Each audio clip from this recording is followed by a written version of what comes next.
اعوذ باللہ من الشیطان الرجیم، بسم اللہ الرحمن الرحیم۔ آج ہم سورہ عبسہ کا پارٹ 3 پڑھیں گے، آیت نمبر 17 سے۔ تو آغاز کرتے ہیں۔ قتلہ، یہ ہے پیسیو وائس، قتل کر دیا گیا، الانسان انسان، قتل کر دیا گیا انسان۔ یہ ایک محاورہ ہوتا ہے جب کسی کو غصے میں بولا جاتا ہے، جیسے ہم کہہ دیتے ہیں نا تو ہلاک ہو جائے، برباد ہو جائے، تیرا ستیہ ناس ہو، ایسے یہ ایک محاورہ ہے۔ قتل الانسان، ہلاک ہو جائے انسان، ما اکفرا، یہ جو ہوتا ہے نا ما اکفرا، اس طرح کا یہ ہے تعجب کا صیغہ۔ ما کا مطلب کیسا، یہ وہ معنی ہے جو جگہ جگہ پہ ہم پڑھتے ہیں نا شروع میں درمیان میں۔ ما اکفرا، کیسا ناشکرا ہے، کیسا انکار کرنے والا ہے۔ قتل الانسان ما اکفرا، ہلاک ہو جائے انسان کیسا ناشکرا ہے۔ فی من کا مطلب سے، ای شیئن، کس چیز سے، ای کا مطلب کس، شیئن چیز سے، خلقہ پیدا کیا گیا۔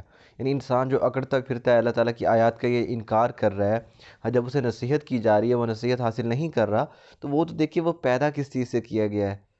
ویسے اتنا بات بھی ہو جاتی تو بھی کلیئر تھی، لیکن اللہ تعالیٰ نے کہا نہیں، میں بتاتا ہوں۔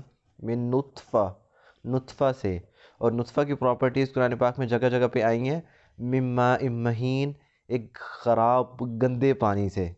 یہ اللہ تعالیٰ نے اس پانی کی خصوصیات، اس پانی کو قرار دیا کہ یہ گندا پانی ہے جسے انسان کو پیدا کیا ہے۔ من نطفۃ، نطفے سے، خلقہ، اسے پیدا کیا گیا، فقدرہ، اور پھر اسے برابر کیا۔ قدر کا مطلب ہوتا ہے اندازہ ٹھہرانا۔ اندازہ جیسے انسان مختلف سٹیجز سے گزر کے جاتا ہے نا، اللہ تعالیٰ نے سورہ یاسین میں کہا ہے کہ چاند بھی اپنی منازل طے کرتا ہوا جاتا ہے نا، اس کے لیے بھی قدر کا لفظ استعمال ہوا ہے۔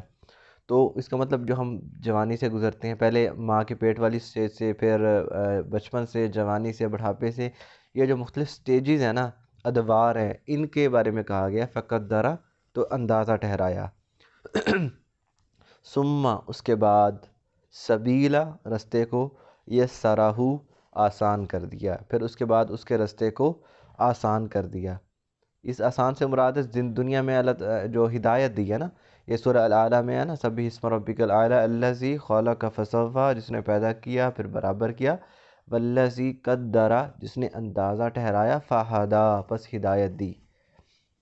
اور سورہ شمس میں بھی ہے فَأَلْحَمَهَا فُجُورَهَا وَتَقْوَاهَا، اسے الہام کر دیا اچھی چیز بھی نہیں، الٹی چیز بھی، جو فاجر گناہ بھی، تو وہ ہے ثم السبیل یسرا۔ یعنی ہمیں ایک تو دنیا میں بھیج دیا، ویسے تو ٹیسٹ اتنا ہی تھا کہ ہمیں دنیا میں بھیج دیا جاتا، اس کے بعد ہم خود خدا کی تلاش کرتے اور اس کی عبادت کرتے، اصل ٹیسٹ تو یہ تھا۔ لیکن اللہ تعالیٰ نے پھر بھی ہمارے اوپر اپنا کرم کیا کہ ہمیں اپنے نبی بھی بھیجے، اپنا قرآن بھی، یہ جو ہمیں نبی اور قرآن ملے ہیں یہ بونس ہیں، یعنی ہمیں ضرورت نہیں تھی، ہم نے جو ادھر عہد لیا تھا نا عالم ارواح میں اللہ تعالیٰ سے، تو وہ عہد اس چیز کے لیا تھا کہ ہم تیری ہی عبادت کریں گے اور خود پہنچ جائیں گے تجھ تک۔ لیکن اللہ تعالیٰ نے یہ رحم کیا ہمارے اوپر کہ ہمیں قرآن یہ چیزیں دی ہیں، نبی دی ہے، تو یہ ثم السبیل یسرا، یہ بونس ہے، تو ہمارے لیے رستے کو آسان کر دیا۔ ثم، اس کے بعد، اماتہ، اسے موت دی، اماتہ موت دی، اسے، فاکبرہ، پھر اسے قبر میں اتار دیا، یعنی اسے موت دی اور قبر میں اتار دیا۔ ثم، اس کے بعد، اذا شاء، اذا کا مطلب جب، شاء چاہے گا وہ، انشرہ، وہ اسے زندہ کرے گا۔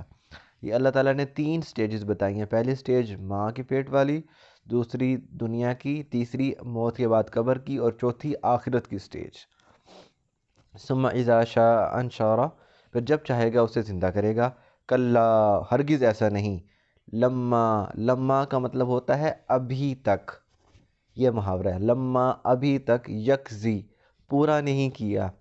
قاضی ہوتا ہے نا، قاضی جو فیصلہ کرتا ہے پورا کر دیتا ہے جو بھی کام ادھورا ہوتا ہے، تو وہی ہے یکزی، ابھی تک پورا نہیں کیا، ماں جس چیز کا، امرہ، اسے حکم دیا گیا، ابھی تک جس چیز کا اسے حکم دیا گیا اس نے وہ پورا نہیں کیا۔